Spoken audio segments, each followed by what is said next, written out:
আচ্ছা, একটা রোবট কি শুধু মানুষের জ্বর মাপা বা ব্যথা কমানোর জন্যই তৈরি হতে পারে, নাকি সে বন্ধুর মতো সান্ত্বনা দিতে পারে, এমনকি ভাইয়ের খুনিকে খুঁজে বের করতে আপনার সাথে সুপারহিরোর মতো লড়তেও পারে? এই যে কিউর সাদা বালিশের মতো রোবটটাকে দেখছেন, এটি হলো হিরোর একমাত্র স্মৃতি, তার ভাইয়ের শেষ আবিষ্কার। আর এই স্মৃতিকেই বাঁচাতে হিরো পাড়ি দেয় এক ভয়ঙ্কর প্রতিশোধের পথে। ডিজনি এবং মার্বেলের এই সুপারহিরো টিম বিগ হিরো 6 এর সম্পূর্ণ গল্প জানতে হলে চলুন ডুব দেওয়া যাক স্যান ফ্রান্সিসকো শহরে। তো একবার রোবট ফাইটিং ক্লাবে সবাই তাদের রোবট নিয়ে ফাইট করতে আসে। এই রোবটটির কাছে বাকি সব রোবটটাই হেরে যাচ্ছিল। শুধু তাই নয়, এটা খুব ভয়ঙ্কর রোবট যা অন্য রোবটকে একদম কেটে টুকরো টুকরো করে ফেলে। ভয়ঙ্কর এই রোবটটির নাম হচ্ছে ইয়ামাকে। রোবটটির মালিক বলে, ইয়ামার সাথে ফাইট করবে এমন কেউ এখানে আছে? এটা শুনে সবাই তাদের রোবট লুকিয়ে রাখে, কিন্তু কোথা থেকে যেন একটা ছোট ছেলে এসে বলে, আমি কি আপনার রোবটের সাথে একটা ফাইট করতে পারি? তখন উপস্থিত সবাই তার ছোট রোবটকে দেখে হাসাহাসি করে। আপনারা তো ওকে চেনেন তাই না? ওর নাম হিরো। এরপর টাকা জমা দিয়ে হিরো তার রোবট নিয়ে সেই ভয়ঙ্কর রোবটটির সাথে ফাইটিং শুরু করে দেয়, কিন্তু 2 সেকেন্ডের মধ্যে হিরো রোবটটি হেরে যায়। উপস্থিত সবাই দেখে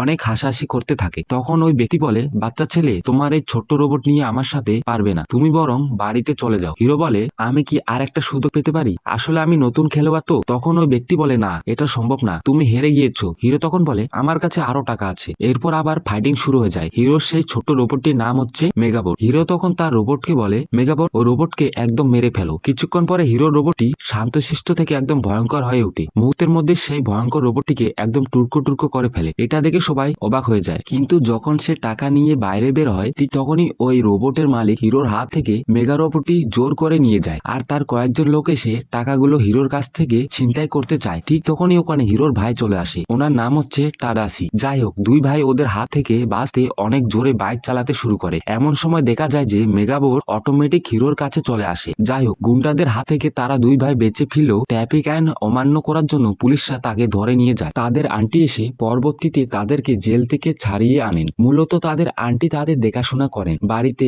আন্টি তাদেরকে বলেন, আমি মনে হয় তোমাদেরকে ভালোভাবে মানুষ করতে পারিনি, তাই না? যাই হোক, তোমরা আর কখনো এসব ঝামেলায় জড়াবে না। রুমে এসে হিরোর ভাই তাকে বলে, কি মাথা মোটা, উচিত শিক্ষা হয়েছে? এসব রোবট ফাইটিং নিয়ে পড়ে থাকো। স্কুলে গেলে তো তোর এই মাথাটাকে কাজে লাগাতে পারিস, তাই না? হিরো তখন বলে, স্কুলে আমাকে কি শেখাবে? যেগুলো আমি আগের থেকে শিখে ফেলেছি সেগুলো। এগুলো শিখতে আমার ভালো লাগে না। তখন তার ভাই বলে, চল আজকে আমি তোকে আমার ল্যাব ঘুরিয়ে দেখাবো। এরপর সে তার ভাইয়ের সঙ্গে ল্যাবের উদ্দেশ্যে রওনা হয়। আসলে তার ভাই একটি রোবোটিক ল্যাবে গবেষণা করত। হিরোর ভাই ডাটাসি তার বন্ধুদের সাথে হিরোকে পরিচয় করিয়ে দেয়। সবাই ওখানে নতুন নতুন এক একটি আবিষ্কার করছে। হিরো এগুলো দেখে অনেক বেশি অবাক হয়ে যায়। তারপর সে তার ভাইকে জিজ্ঞাসা করে, তুমি কি আবিষ্কার করেছো ভাই? টাটাসি তখন হিরোকে তার রুমে নিয়ে যায়। হিরোর হাতে একটা টেপ লাগিয়ে সেটা টান দিয়ে উঠিয়ে ফেলে, আর সে তখন আউচ করে শব্দ করে। শব্দ শুনে সেখানে সাদা রঙের একটা রোবট চলে আসে। রোবটটি এসে বলে, হাই, আমি বিম্যাক্স, আমি তোমার পার্সোনাল ডাক্তার। রোবটটি বলে, তুমি যখন বেতা পেয়ে আউচ শব্দ বলেছিলে সেটা শুনে আমি তোমাকে সাহায্য করতে এসেছি। এরপর রোবট তার সারা শরীর স্ক্যান করে তার হাতে বেতা কমানোর স্প্রে করে দেয়। তখন হিরো তার ভাইকে বলে, বাহ, জিনিসটা তো আসলে সুন্দর। ভাই তখন বলে, হ্যাঁ, এই রোবট দিয়ে ভবিষ্যতের অনেক কাজ করানো যাবে। শুধুমাত্র একটা মাইক্রোচিপের মাধ্যমে এই রোবটের পরিচালনা করা যায়। ঠিক তখনই ওখানে প্রফেসর রোবার্ট কেলাগান চলে আসেন। উনি আসলে ওখানকার সবচেয়ে বড় প্রফেসর। সেই প্রফেসর হিরোর হাত থেকে ছোট মেগা রোবটটি নিয়ে বলেন, বাহ, তুমি তো অনেক সুন্দর জিনিস বানিয়েছো, তুমি কি আমাদের এখানে ভর্তি হতে চাও? তখন তার ভাই এসে বলে,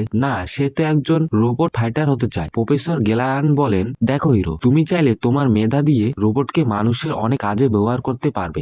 বাড়িতে ফিরে হিরো তার ভাইকে বলে, যেভাবে হোক আমি ওখানে চান্স পেতে চাই ভাই, এর জন্য আমাকে কি করতে হবে এখনই বলো। টাটাসি তখন বলে, তোমাকে এমন কিছু আবিষ্কার করে নিয়ে যেতে হবে যা সবাইকে অবাক করে দেবে। এরপর সে রীতিমতো গবেষণা শুরু করে দেয়, কিন্তু প্রত্যেকবারই সে ব্যর্থ হয়। সে বলতে থাকে, ধুর, আমার মাথায় গোবর ছাড়া কিছু নেই। তখন তার ভাই তাকে বলে, 14 বছর বয়সী তোমার মাথায় গোবর ভরে গেল? হিরো তখন বলে, হয়েছে ভাই, তুমি আর আমার সাথে মজা করো না তো। একটু পরে তার ভাই এসে হিরোকে কাঁধে তুলে উল্টো করে ঝাঁকাতে শুরু করে। হিরো তখন বলে, ভাই, কি করছো এগুলো? আর তার ভাই তখন বলে, দেখো, ঝাঁকি ঝুঁকি দিয়ে তোমার মাথা থেকে একটু বুদ্ধি বের করা যায় কিনা। তবে হিরো যখন উল্টো হয়েছিল ঠিক তখনই তার মাথায় একটা নতুন আইডিয়া চলে আসে। এরপরে সে আবার নতুন কিছু আবিষ্কার করার জন্য কাজ শুরু করে দেয়।